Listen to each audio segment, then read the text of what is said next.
welcome. Hey, everyone. We were joking backstage that we're really just a warm-up act for Ryan Reynolds, who's coming up in about a half an hour. But thank you, everyone, for being here. Hope you guys are staying cool.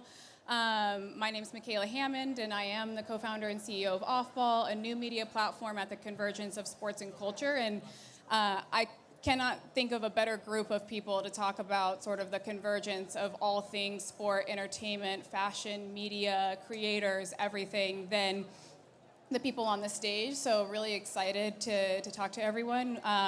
So first I wanted to ask just like an icebreaker question about sort of what our favorite piece of sports storytelling is. What sort of helped us, form sort of this connection to sport through storytelling. I'll go first. Mine's, Friday Night Lights, but what are some of yours? And Heidi, we'll start with you. We'll go this way. Miracle on Ice, of course. Of course, so appropriate. Since you hit football, I'll go with Hoosiers. I'm going to go with The Last Dance. Yeah. Wow, I'd go with Rudy. Oh, great one. Yeah, that's a really good one. And first I wanted to start down there with you just because the Stanley Cup wrapped up last night. Florida won back-to-back. And it feels like this year was the year that pop culture really took a lead in the NHL and the NHL conversation. So one, take us through if that was on purpose, and if it was, then how did you line that up? And if it wasn't, then how are you going to capitalize on it going forward? Well, thank you. Pardon my voice because I was up late watching the Stanley Cup final last night. Any Florida Panthers fans in the house? Any? Come on, woo! All right.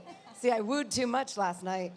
So our moment, our lightning in the bottle moment was sort of planned, and that was our Four Nations face-off, where we had U.S. versus Canada and Sweden and Finland, and we had our best-on-best players play against each other for the first time on the international stage, and they played with passion. The whole game started with three fights in 9 seconds, which lit up the internet. And then they played with such heart, such passion, because they had pride for playing with their country. We thought it was really important for our fans to see these players play together before they go on to the big international stage for the Olympics next year. So building and bridging from that, we've just continued to lean into the excitement around it. We've had another unplanned moment, which was Travis Kelce and his lovely girlfriend had a date night at our Game 4, and Taylor Swift was all over it. It went viral last week, and we wanted to understand what was the real impact of that. So we looked at our data, and we saw that between Game 4, where she was, and Game 5, which was the next couple days later, we had a lift in our female viewership. So, and then in having conversations with people, I talked with somebody who said his daughters actually asked if they could buy NHL jerseys now because it's cool, because Taylor Swift does. So that was our unplanned gift from Swift. I call it the Swift gift lift. From Swift, I like that. But yeah, it's really having its moment. So you have to get the pop so that everyone pays attention, because it's so hard to get people to pay attention. There's too many things going on. So that's what we're trying to do. And by I think there's so much renewed and exciting interest in sports writ large, so celebrities of all sorts are tapping in different places and just want to be connected to the excitement around sports. Another finals is going on, the NBA finals. So Tammy, I think that obviously NBA athletes have always been at the forefront of storytelling, capitalizing on their brand, but we're sort of in this moment of next gen, there's a transition from the previous generation of stars to the next generation of stars, led in a lot of ways by SGA and Tyrese, and coincidentally, they're part of Starting Five, so that's going to be great. But how are you sort of thinking about storytelling around this next generation of athletes? Yeah, storytelling, the new next generation stars of the league has been a priority for us for the past few years, and you'll see it in a number of different ways. You'll see it in terms of who we're headlining in some of our massive global campaigns that run in 214 countries, right? And so we make sure that they have the same global exposure that some of our biggest stars do today. We're creating original programming around them, telling their stories in a deeper way. We have an original series called Pass the Rock that's really diving deeper into the next generation of up-and-coming players. And then we just continue to cover them, right? We tell all aspects of their story, all aspects of their lives in social media and BTS content, and we just make sure that they're front and center, and it's just not, you know, the biggest names today that we're covering and making sure we're just getting their stories out there. I think another way that we're focused on telling the stories of the next generation is working with our new distribution partners. So starting next year, we're going to be on Disney, NBC, and Amazon Prime, and we are focused on working with them, right, collectively, as everyone who's telling our story is going to be making sure that the next generation of stars are front and center as well. Yeah, and I think, you know, athletes are such centerpieces towards galvanizing people to come together around specific sports and sporting moments. As the head of NFL Players Inc. and working with athletes of all sort of, you know, superstar athletes to rookies to everyone in between, they're showing up probably the more media savvy. Like, this generation is probably the most media savvy generation of athletes we've had. So how are you thinking about the playbook you're giving them when they enter the league to take advantage of these new opportunities? Sure, and I think you hit on it. We're seeing guys come to the league with way more savvy and experience, in some cases their own production companies, right, which is a dramatic change from what we had seen historically. And so, you know, we try and focus on, from the beginning, so much of what they're doing in the college environment is with the college, right? Whereas now as professionals, so much of it more is about them as an individual and their own brand, away from the Penn State or Ohio State or Michigan brand that they were sort of attached to. We have an event, a rookie premiere event right after the draft, because we have all these exciting players that are coming into the league, and all of our partners want access to them. The rookie year is obviously a very important year. We need to capture content for trading cards for the rookie card. We need to do scans to get people in the Madden video games, so we get a group of 42 of them together every year right after the draft. And what we were able to do this year to bring in some current player involvement, and also to sort of bridge the gap between the rookies and the older guys, is we included the St. Brown Brothers podcast as part of that weekend. And we had them there on site, engaging with the rookies, letting them tell their stories about how they got to the league, their journey, what they're most excited about, while also giving them a chance to engage with Amaran and his brother around how they built that business. Right. And so a lot of what we're trying to do is give them the tools to see other people that are successful. And as a union, we encourage them to lean on each other. Right, these guys are not competitors off the field, right? And they're not competitors amongst each other, you know, beyond what they're doing to win games. And so that's been a big focus of ours, is, you know, working with our players to mentor each other and to provide them opportunities to tell their stories. Yeah, and, you know, we have a very coastal bias when it comes to storytelling and leagues and players, but I want to talk about maybe more flyover country and other areas of culture. So Deirdre, you're the head of Teton Ridge, and a new media company based around Western culture, based around rodeo culture. First, I think it's very new for most of the audience. Why don't you tell us a little bit about the company, but then also some of the insights that led you to even launch it, and what you saw in terms of these new sort of movements in Western culture. Thank you, Michaela. Hello, everyone. I'm Deirdre Lester. I'm the CEO of Teton Ridge. We are the leading Western sports and lifestyle brand, media, entertainment, and sports. And I just have to say, like, this feels like a hell yeah moment for rodeo, because I'm on a panel with the NHL, the NFL, and the NBA. What? That's awesome. So thank you, Sagwell Sports Beach, and all of you guys. But yeah, we, you know, I am from New York. I've been in traditional professional sports. I've worked at ESPN, Major League Baseball, and a number of other barstool sports. I saw an opportunity here in the sense that this is the oldest sport in America. Paul Rabel might dispute that, actually, because the Native Americans played lacrosse. Right. But rodeo is the games the Cowboys played. But it's also huge, right? It's bigger than some of the biggest sports, not theirs, but some of the next tier down. There's hundreds of thousands of fans going to rodeos any given weekend in the United States and in Canada and Brazil and Australia. And the mainstream media, the mainstream sports media, has never really given its due time and attention. And so for me, what I saw was an opportunity to take a lot of what we know from professional sports, digital media, traditional media, and apply it to a sport, a group of athletes, and a fan base that are so large and so loyal and so underserved. Yeah. And so we own the American Rodeo, which is the crown jewel of rodeos. We have the PRCA rights, the Pro Rodeo Cowboy Associations. We're the exclusive global rights holder for all the major rodeos. Has anyone here been to a rodeo? Yeah, like I said, people? hell yeah, more people Yeah. than you think. Everyone I talked to this week, it's like everyone's got a little cowboy in them. I know. I literally went to a wedding not even a couple weeks ago where the theme was Western. So Oh, yeah.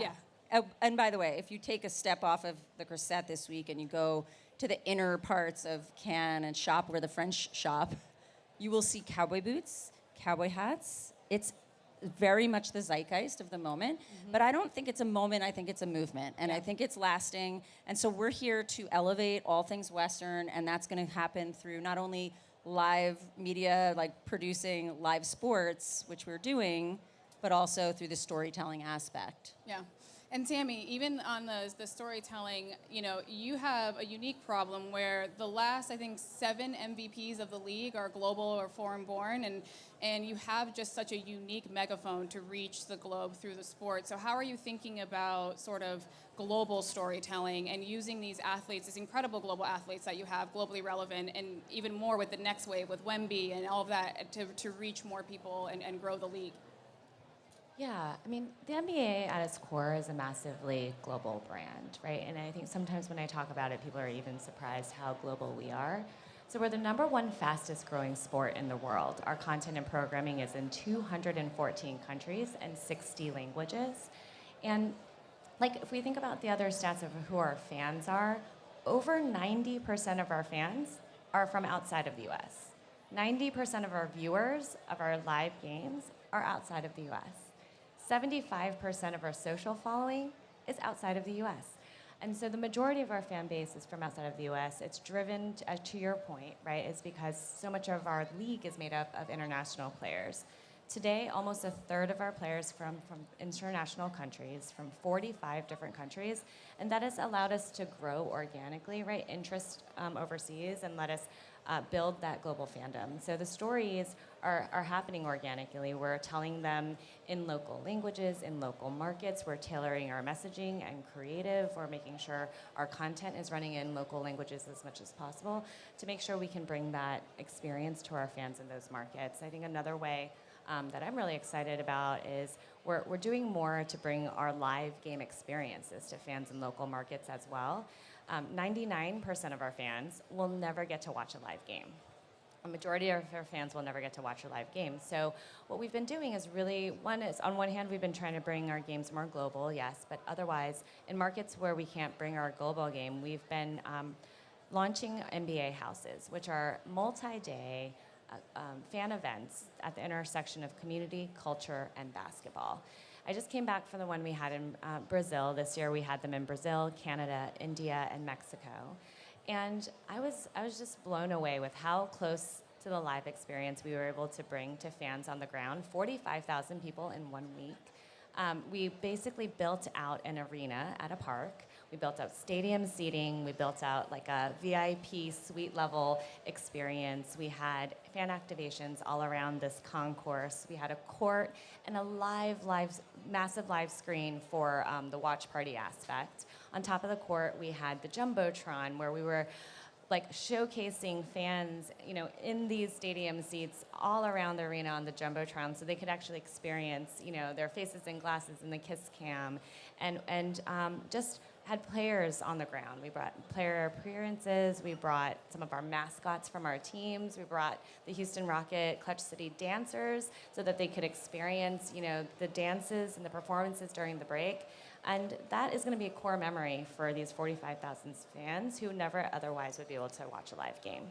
Yeah, that's incredible. I had no idea that you did that program. It's really, really cool. Did the players like it? Like, are they, like, yeah. Yeah, Joakim Noah was on the ground doing player appearances there. I think he's somewhere around here, too. Yeah, he is. You've seen him around. Heidi, I wanted to talk, thinking about fans and how important they are and how they drive decision making. I feel like the NHL has just like deeply, deeply passionate fans, and it was taking over my timeline during the finals, all throughout the season. How do you think about that strategically when you're like, okay, what stories do we want to pursue? Where do we want to lean in when you think about sort of like honoring and serving the fan? And one of our most proud moments this last year was the face-off inside the NHL. It's storytelling that appeals to everyone, whether you're a casual fan or you're a hardcore, rabid, avid fan. And for the first time ever, we had unprecedented access following 6 players. Previously, we've done these behind-the-scenes things, but it's all been team by team by team. This was 6 players across teams. And the cameras followed them everywhere, all the way through to the locker room at the Stanley Cup final. And many of you may have seen that moment where McDavid was yelling at the team to dig in because they were down and they had 1 shot left to win Game 7. And when we looked at all the data, listened to our fans, did a bunch of research, we found that it appealed equally across all age demographics, across Canada, which they're a tough crowd to make happy, right. and US, woo, Canada in the house. Go Canada. And casual and avid fans. And what they really loved about it was getting to know the human side of our players. We call it humans are greater than highlights. And Willie Nylander, he's in the house somewhere around here. Find him. William Nylander was the star of the show. We had content where he's just walking home from practice, did a pickup game with a kid in the park. He and Pasternak, who are on a different team, fierce competitors on the ice, but they're besties when they're off the ice. And people really appreciated understanding the relationships in their lives, but the grind that they go through. And that's one of the things that was really important that we had to want to focus on. It's not to take away from the game. Right. It's to give more respect to the players in the game and give more knowledge about who they are as humans. And as a result of that, we saw real business results. Sorry, my voice. We saw real business results. People A real fan. That's what you are. A real fan. I'm a real fan. exactly. Yeah, exactly. Up all night. They were buying tickets, saying they're going to more games, buying jerseys. That's what you need to do to get the access and prove the ROI on it. Sorry. Oh, I'll save you, Matt. Well, so I think, we've all touched on some traditional media models and content and documentaries and long form, but now athletes have a myriad of options to use to build their brands, to reach people, to gain new audience. So when an athlete comes to you and you're like, what should my TikTok strategy be? Like, how are you helping them be like, okay, where should I show up? How should I do this? Where should I lean in? What makes the most sense? Sure. I mean, I think it's a theme you've heard all week here and in general, just around being authentic, right? Brands want to be more authentic, and rather than find someone to represent the brand the way they want to go find someone who already naturally, organically represents what they're trying to get across. And so the biggest thing we've had with all our guys is to be your authentic self and bring that into everything that you're doing. And the way we have helped manifest that is to try and create environments for them off the field where they can be their authentic selves and let their personalities shine through. So one example of that is we have a lot of guys who play golf. And so we started out with an event called the NFLPA Classic. I think we initially thought of it as 72 guys who are golfers, brotherhood, union camaraderie, networking, and very quickly realized it's a really good time and it's really something that people would have interest in. And so this year we put it on Golf Channel and we got a lot of interest. And the golf was okay, right? But it was really about the competition was interesting. Sauce Gardner won, and that was pretty cool. But it was about the I heard competitive. Jameis Winston made the trip. If you have Jameis anywhere, it's going to be entertaining. And he was be great. Fun. He was fantastic. And so that was a big hit, and we got a lot of positive response for that. And I think the other thing we've tried to do is, again, leaning into interests. So over half of our guys approximately are gamers, right? So we partnered with Twitch to create something called Streamer Bowl, right? Where at the Super Bowl, why not at another event during Super Bowl? We do the Madden Bowl, right? And we live stream that on Twitch where the guys can be themselves, have their headsets on, and be competing against each other. And again, showing their authentic personalities, doing things they love off the field. Yeah. Deirdre. One thing, huh? We look alike. No. It just, brain fart. No.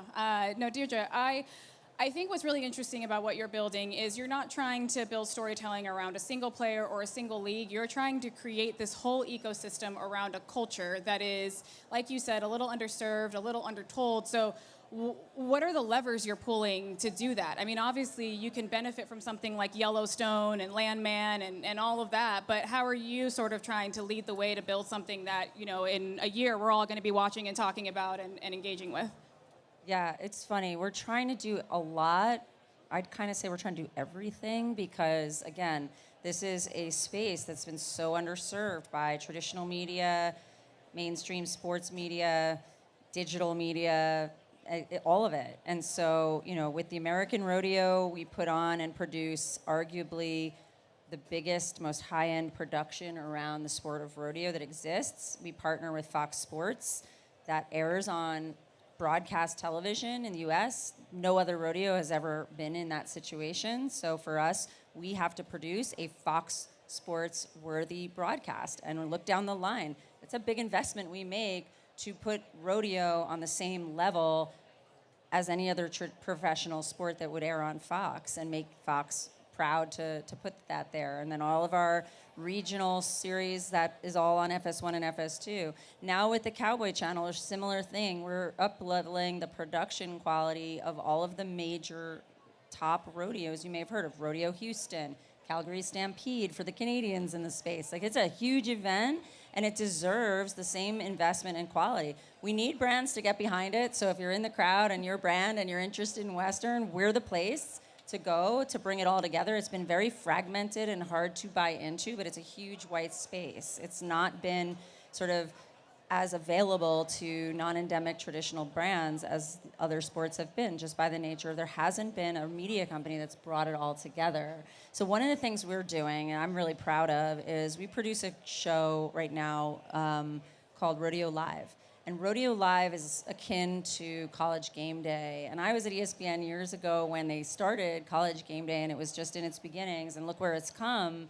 And this year, we launched it last year. We piloted at 3 major rodeos who welcomed us in because they're so hungry and starved for coverage and attention. So we produced 3 pilots. We won an award for that last year in sports journalism. And this year, we were able to garner a national sponsor, Tractor Supply. So Home Depot is to college football as Tractor Supply is to rodeo.